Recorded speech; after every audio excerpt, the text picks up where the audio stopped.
કોઈ સનાતન ગ્રંથનો આધાર હોતો નથી, પોતાની મેળે ચલાવેલો હોય છે. એવા સંપ્રદાયની પુષ્ટિ શેના વડે થાય છે? પ્રથમ તો પુષ્ટિ એટલે શું તે જાણવું જરૂરી છે. પુષ્ટિ એટલે ચિરસ્થાયિત્વ, તે લાંબા કાળ પર્યંત પ્રવૃત્તિ ચાલે. બીજું, તેની અગ્રગણ્યતા બીજા સંપ્રદાયની તુલનામાં વૈદિક દૃષ્ટિથી મૂલવતા કેટલી છે તેને પુષ્ટિ કહી શકાય. અગણિત મુમુક્ષુઓ એને સ્વીકારે એટલે કે સંખ્યાબળ એ પણ સંપ્રદાયની પુષ્ટિ ગણવામાં આવે છે. આ વચનામૃતમાં મહારાજનો પ્રશ્ન એ છે કે સંપ્રદાયના સ્થાપન પછી ઉપર કયા તે બાબતે સંપ્રદાય કયા ઉપાયથી આગળ વધે? મુક્તાનંદ ત્રણ મુદ્દા આવ્યા ને પુષ્ટિના. ક્યાં ક્યાં? એ તો ચિરસ્થાયિત્વ, સ્થિરસ્થાયિત્વ, બિલ ટુ લાસ્ટ, એવા ને એવા સ્વરૂપમાં રહે લાંબો સમય. જૈનોનો છે એમાં તપ એટલે તપ જ, બધા મહિના કરવા જ, નાના મોટા, ડોસીઓ ને છોકરા બધા. એટલે કેમ કે કોરો સંપ્રદાય રહ્યો ને એટલે બીજું કઈ બહુ બગાડ નહીં, એટલે લાંબા સમય સુધી એને સ્થાપ્યો એવો ને એવો રહ્યો છે. એવો ને એવો તો ન હોય પણ બીજાની કમ્પેરિઝનમાં થોડોક, કારણ કે એમાં બીજું કઈ નહીં, પડવાના સ્થાન ઓછા, એટલે તોય પછી એમાં છીંડા તો હોય જ. તો એને લાંબો સમય એવી ને એવી અવસ્થામાં રહે, એના એ સિદ્ધાંતોમાં ભેળસેળ ન થાય તો એને પુષ્ટિ કહેવાય. અને સંખ્યાબળ વધે એને પુષ્ટિ કહેવાય. પણ આ રાખીને સંખ્યાબળ વધે તો સાચી પુષ્ટિ. આને કાંધ મારીને સંખ્યાબળ વધારે તો એ પુષ્ટિ નહીં. આ વચનામૃતમાં મહારાજનો પ્રશ્ન એ છે કે સંપ્રદાયના સ્થાપન પછી ઉપર કયા તે બાબતે સંપ્રદાય કયા ઉપાયથી આગળ વધે? મુક્તાનંદ સ્વામીએ ઉત્તર કર્યો કે સંપ્રદાય સંબંધી ગ્રંથ સનાતન શાસ્ત્રોએ કહેલા વર્ણાશ્રમ ધર્મનું અનુયાયીમાં અનુસરણ અને પોતાના ઈષ્ટદેવને વિશે દ્રઢતા, આ ત્રણથી સંપ્રદાયની પુષ્ટિ થાય છે.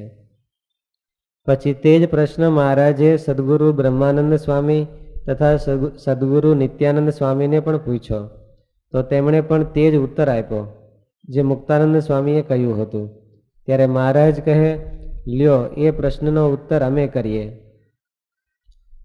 જે પોતાના ઈષ્ટદેવના જન્મથી દેહ મૂકવા પર્યંત ચરિત્ર, તેનું જે શાસ્ત્ર, તેણે કરીને સંપ્રદાયની પુષ્ટિ થાય છે.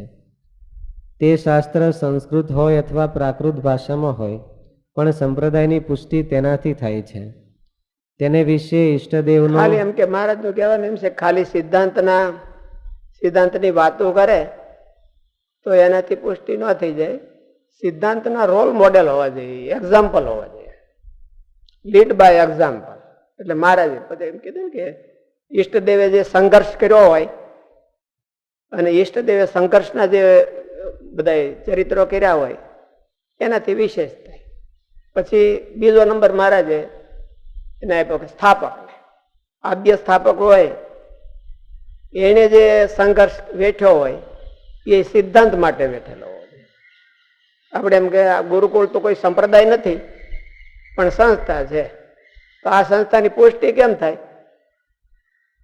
તો શાસ્ત્રીજી મહારાજે સંઘર્ષ વેઠ્યો છે એના માટે જે સિદ્ધાંત માટે કામ કર્યું છે એ પુરાણી સ્વામી ને એ બધા કોઠારી સ્વામી ને એ બધાએ જે સંઘર્ષ વેઠી અને સિદ્ધાંતોનું રક્ષણ કર્યું છે,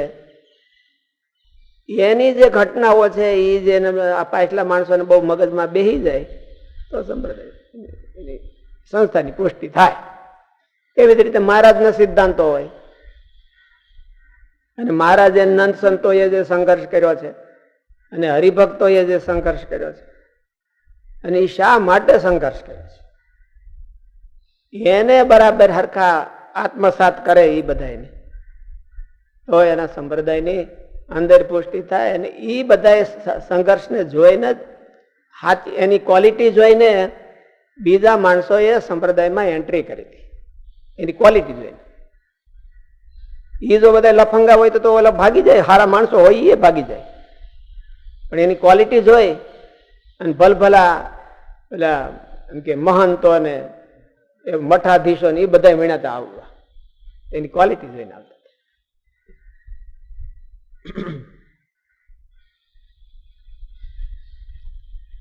તે શાસ્ત્ર સંસ્કૃત હોય અથવા પ્રાકૃત ભાષામાં હોય, પણ સંપ્રદાયની પુષ્ટિ તેનાથી થાય છે.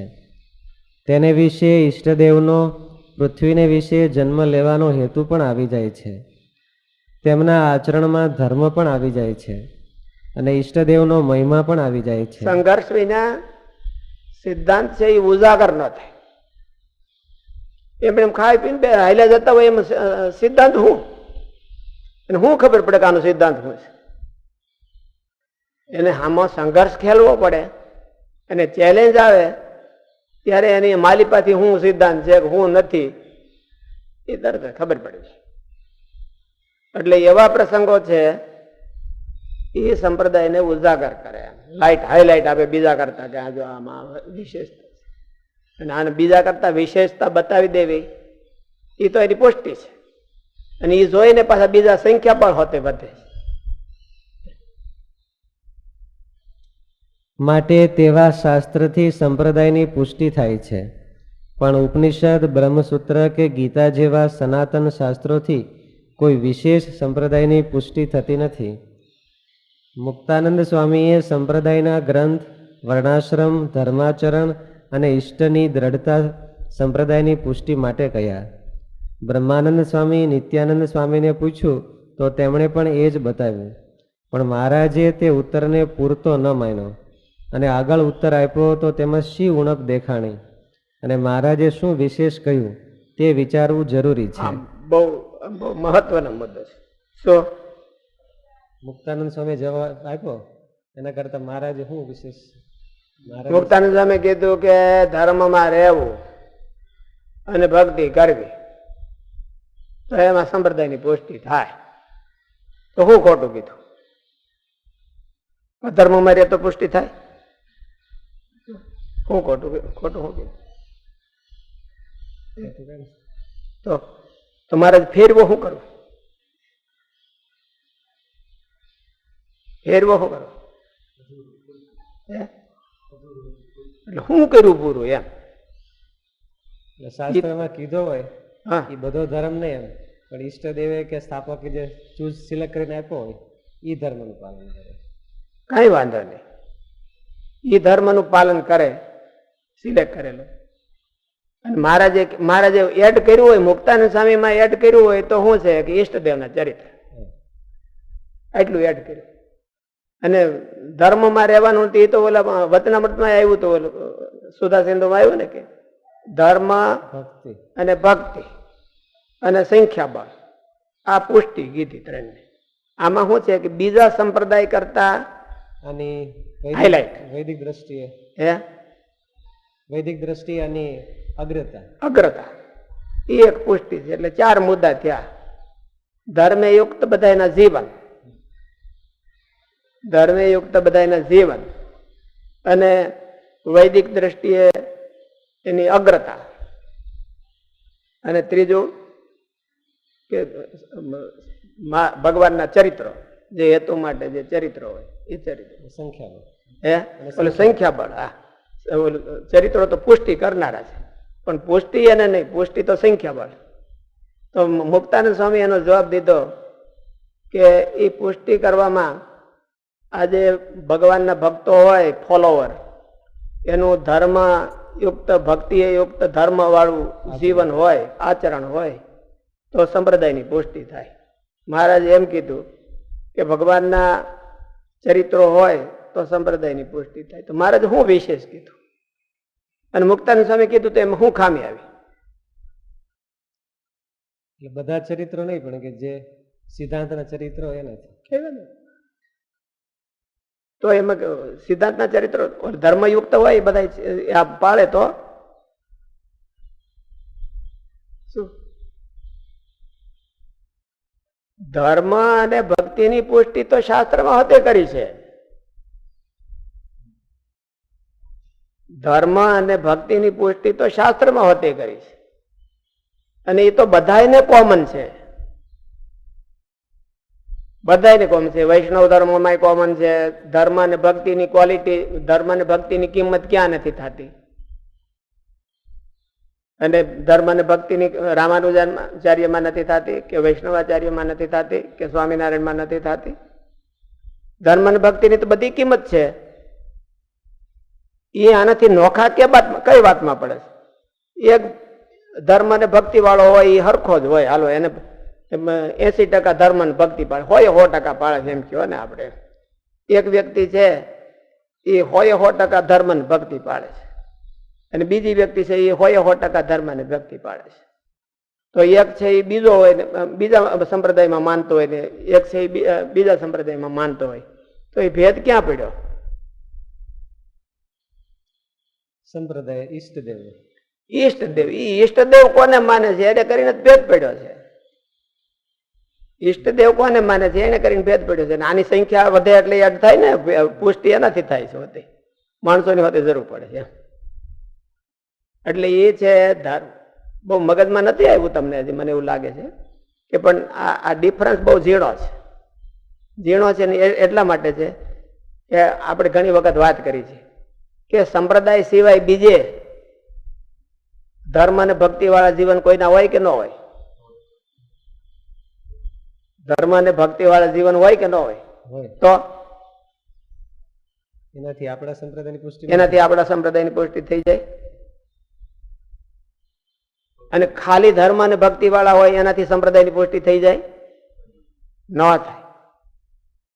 એનાથી ન થાય. ઈષ્ટદેવ જો ન હોય તો મહારાજે કીધું મોટેરો કોને કરશો? સંપ્રદાયમાં મોટેરો કોને કરશો? જેને જાજા સંકલ્પ થતા ને સંત નહીં ને એ તો પાછું જોતું એમ મોટેરો કે ગણવો એમ. એટલે મોટેરો ગણવો એ તો પછી મોટેરો ગણવો અને મોટેરો કરવો એ બહુ જુદી વાત છે.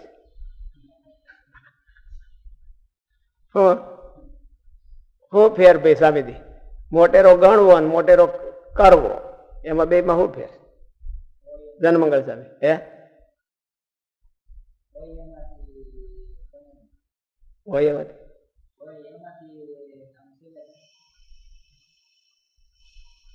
દાખલો જો અમારા વિશ્વમંગલ સ્વામી મોટેરા છે કે ઓલા સ્વામી ક્યાં ગયા? વાહે બેઠા છે એ મોટેરા છે. મોટેરો ગણવાનું શું ફેર? મોટેરો કરવો ને મોટેરો ગણવો. મોટેરો કરવો એટલે તો એ બધાનું લીડ કરે, અને મોટેરો ગણવાથી આ મોટા છે એમ એનો મહિમા સમજવાનો. પણ એ કેત કઈ માનવાનું નહીં.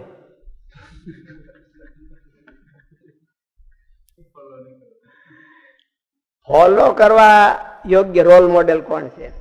મોટેરા તો મહાન તો ઘણા. મોટેરો ગણવો એટલે મહાન.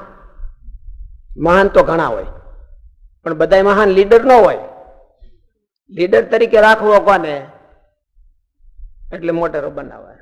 એટલે એમાં મારે શું કીધું કે આપણા સંપ્રદાયમાં મોટેરો કોને કરશે? સમજણ હે મુક્તાનંદ સ્વામી ને વતનામૃત કયું છે? વડતાલનું ત્રીજું છે ને? વડતાલનું ત્રીજું વતનામૃત છે. 4 પ્રકારના મોટા. હા, 4 પ્રકારના મોટા. વાંચો તો થોડુંક આગલું વાંચો છે.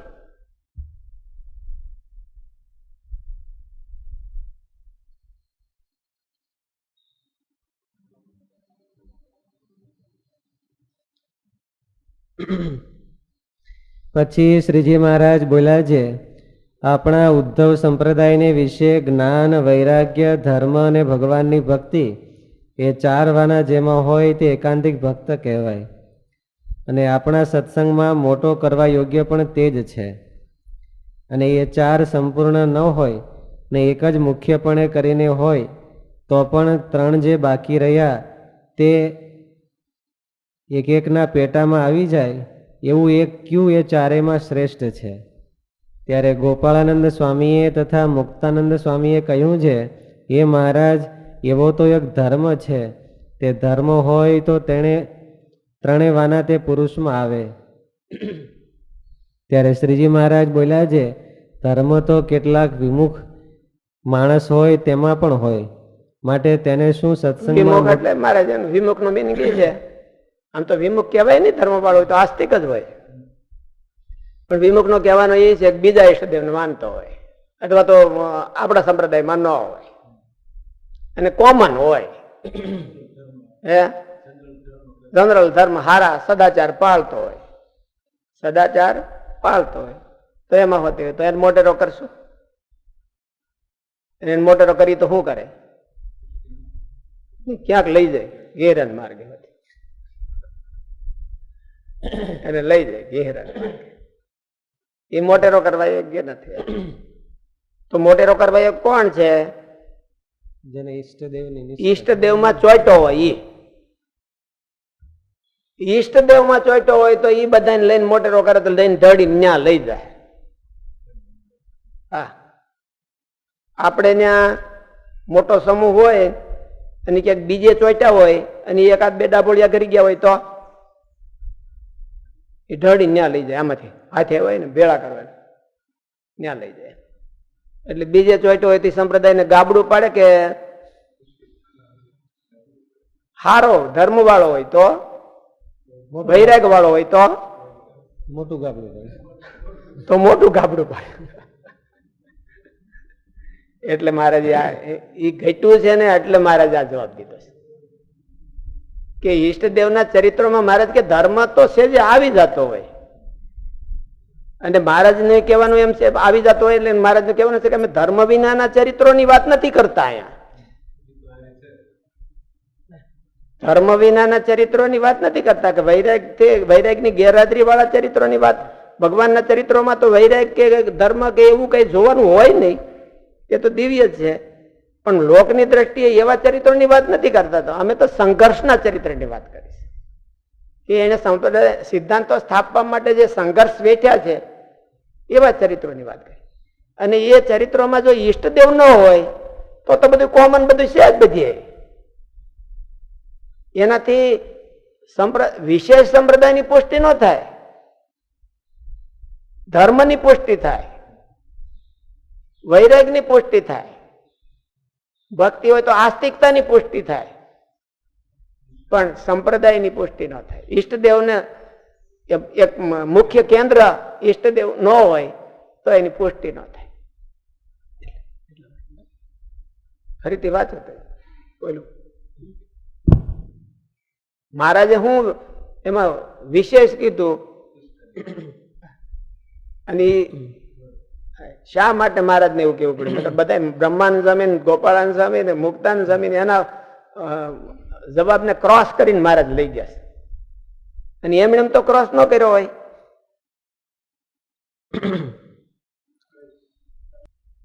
એ તો બધાને કોમન પુષ્ટિ કરે, બધાને.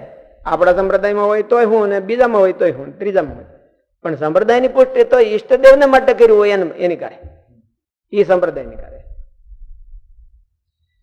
મુક્તાનંદ સ્વામીએ સંપ્રદાયના ગ્રંથ, વર્ણાશ્રમ, ધર્માચરણ અને ઈષ્ટની દ્રઢતા સંપ્રદાયની પુષ્ટિ માટે કહ્યા. તમે બહુ હારા છો એટલેથી એમ કે આ સંપ્રદાયમાં એમ કે આપણે દાખલા તરીકે આપણે ગુરુકુળની પુષ્ટિ ન થાય, પણ ગુરુકુળ ન થઈને રહ્યો અને પછી હારા રહ્યો તો પુષ્ટિ થાય ગુરુકુળ. નકરું હારા પણ બીજે ક્યાં ઓછું છે?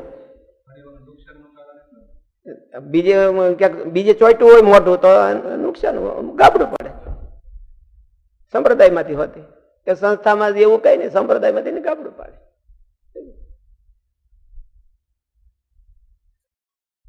મુક્તાનંદ સ્વામીએ ઈષ્ટની દ્રઢતા કીધી કે ઈષ્ટદેવની દ્રઢતા મહારાજ ચરિત્રો કીધા ને. ઈષ્ટની દ્રઢતા એટલે એમ કે એમાં એટલું બધું નતું આવ્યું એમ, અને મહારાજે એનું સ્પષ્ટીકરણ કરવા માટે વિશેષ. મુક્તાનંદ સ્વામીએ સંપ્રદાયના ગ્રંથ, વર્ણાશ્રમ, ધર્માચરણ અને ઈષ્ટની દ્રઢતા સંપ્રદાયની પુષ્ટિ માટે કહ્યા. બ્રહ્માનંદ સ્વામી નિત્યાનંદ સ્વામીને પૂછ્યું તો તેમણે પણ એ જ બતાવ્યું, પણ મહારાજે તે ઉત્તરને પૂરતો ન માન્યો અને એને રિજેક્ટ કર્યો છે એવું નથી. એ ઉત્તરને વેરીફાઈ કર્યો, અધૂરું કઈ વેરીફાઈ કર્યો છે કે આ હોય તો આ તો બરાબર. અને આગળ ઉત્તર આપ્યો તો તેમાં શી ઉણપ દેખાણી અને મહારાજે શું વિશેષ કહ્યું તે વિચારવું જરૂરી છે. ઉપરની 3 વાત મુક્તાનંદ સ્વામીએ કહી તે સંપ્રદાયને સ્થિરતા પ્રદાન કરે છે, જ્યારે પુષ્ટિ તેનાથી થોડી વિશેષ બાબત છે. ગ્રંથ, વર્ણાશ્રમ ધર્મનું અનુસરણ અને પોતાના ઇષ્ટની દ્રઢતા તો ઘણું ખરું દરેક સંપ્રદાયના અનુયાયીમાં હોય છે, ત્યારે તેને બીજા સંપ્રદાયમાં જવાની લાલચ ઊભી કેમ થાય? ન થાય. કોઈ વિશેષ વાત હોય ત્યારે ઈષ્ટદેવનું થોડુંક પાણી વધારે જોવે તો જાય. ઈષ્ટદેવનું પાણી થોડુંક વધારે જોવે તો જાય.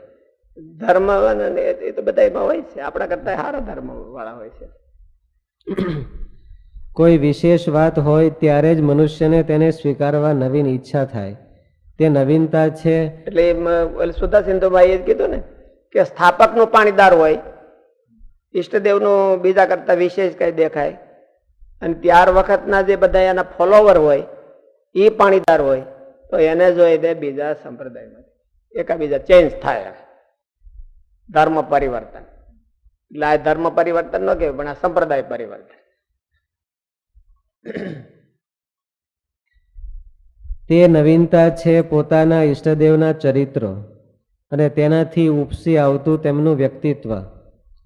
પ્રૌઢ અને અતિ માનુષી વ્યક્તિત્વ જ અન્ય અનુયાયીઓને આકર્ષણનું સ્થાન બની શકે છે. ગ્રંથો એટલા બધા આકર્ષણનું સ્થાન બની શકતા નથી. તેથી તો દરેક શિષ્ય સમૂહો મોટે ભાગે ગુરુઓના દિગ્વિજય, પર પરાભવ અને ચમત્કાર પરચાઓ લખે છે અને વિશેષ ગાન કરે છે. શંકર વિજય, 84 બેઠકો, શતદૂષણી વગેરે ગ્રંથો તે પ્રકારના છે. વ્યક્તિત્વ વિશેષતા વિના સંપ્રદાયની પુષ્ટિ થતી નથી. પછી ઈષ્ટદેવનું અતિમાનુષી વ્યક્તિત્વ હોય કે અનુયાયી પરંપરામાં ગુરુઓનું પ્રૌઢ પરાક્રમી વ્યક્તિત્વ હોય, પણ જન સમૂહ તો પરાક્રમ અને પરચા આ 2 વસ્તુથી જ આકર્ષાય છે. તેથી જે તે સમયે રાજ્યાશ્રયથી સંપ્રદાય ખૂબ ફેલાય છે. કોઈ પરાક્રમી રાજા જો અનુયાયી બની જાય તો તે સંપ્રદાય એકદમ ઝડપથી ફેલાયેલો જોવા મળે છે. તેમાં પણ તે રાજાનું પરાક્રમી વ્યક્તિત્વ જ ફેલાવવામાં કારણભૂત બને છે. તેમજ ઈષ્ટદેવનું વ્યક્તિત્વ જેટલું બીજા તેજને ઝાંખું પાડનારું હોય એટલે આપોઆપ માણસો તેનો મહિમા સમજવા લાગે છે, અનુયાયી બનવા લાગે છે, અને ઈષ્ટદેવનું વ્યક્તિત્વ જ શાસ્ત્રોની પુષ્ટિ અને શુદ્ધિ કરે છે. ગ્રંથમાં લખેલા રહસ્યોને સમાજમાં પ્રકાશિત કરવા એ જીવંત વ્યક્તિત્વ જ કરી શકે છે. પરંતુ પ્રબળ વ્યક્તિત્વ નિર્માણ ગ્રંથોથી થતું નથી. જો કદાચ થાય તો વ્યક્તિથી બીજા વ્યક્તિત્વનું નિર્માણ થાય, પણ કેવળ શાસ્ત્રોથી થતું નથી. શાસ્ત્રો તો સદાકાળ છે જ, તો સદાકાળ પ્રબળ વ્યક્તિઓ હોવા જોઈએ ને. પણ પ્રબળ વ્યક્તિઓ આવીને શાસ્ત્રની પુષ્ટિ અને શુદ્ધિ કરી જાય છે. પરંતુ શાસ્ત્રો વ્યક્તિત્વ નિર્માણ કરી આપે તેવું ઓછું બને છે. અલબત્ત તેના નિર્માણમાં સહાય જરૂર કરે છે. તેથી મહારાજ કહે, પોતાના ઈષ્ટદેવના ચરિત્રનું જે શાસ્ત્ર પુષ્ટિ કરે છે તેમાં તેનું વ્યક્તિત્વ સંપૂર્ણપણે નિરૂપાયેલું છે. તેને જો યથાર્થ પ્રકાશિત કરવામાં આવે કે કરી શકાય તો સંપ્રદાયની પુષ્ટિ ખૂબ જ થાય છે. માટે મહારાજે મુક્તાનંદ સ્વામીને સ્વામીનો દેહ રહે ત્યાં સુધી તેમ કરવાની આજ્ઞા પણ કરી હતી. ઈષ્ટદેવની ઇતર વિશેષતા, ઇતર વિલક્ષણતા, ઇતર વિલક્ષણતા બતાવનારા ચરિત્રો હોય એ જતે દાડે સંપ્રદાયની પુષ્ટિ થશે. એમાં ધર્મ હોતે આવી ગયો હોય, બીજાના ધર્મ કરતા ઇતર વિલક્ષણ હોય, વૈરાગ હોતે આવી ગયો હોય, જ્ઞાન હોતે આવી ગયું હોય, બધું આવી ગયું. એમાં એકમાં બધું આવી ગયું. ઇતર વિલક્ષણતા એનામાં હોય સંપ્રદાયના. પરમાત્માના જે ચરિત્રો, ઈષ્ટદેવના ચરિત્રો ઇતર વિલક્ષણ હોય, એવા ચરિત્રો હોય એ સંપ્રદાયની પુષ્ટિ કરે. સ્વામી મહારાજની જય.